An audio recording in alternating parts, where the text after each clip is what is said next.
সূরা লাহাব। বিসমিল্লাহির রহমানির রহিম।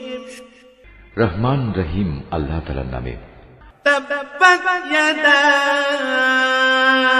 আবি লাহাব ওয়া তাব।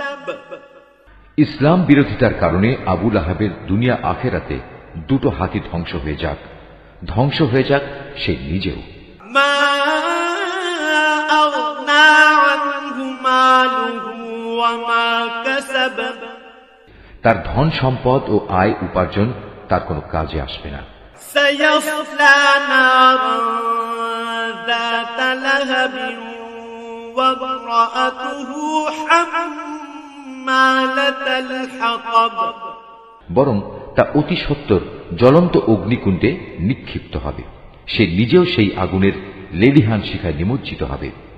তার সাথে থাকবে জ্বালানি কাঠের বোঝা বহনকারী তার স্ত্রীও। ফি জিদিহা হাবলুম মিন মাসাদ। অবস্থা দেখে মনে হবে তার গলায় যেন খেজুর পাতার পাকানো শক্ত কোনো রশি জড়িয়ে আছে।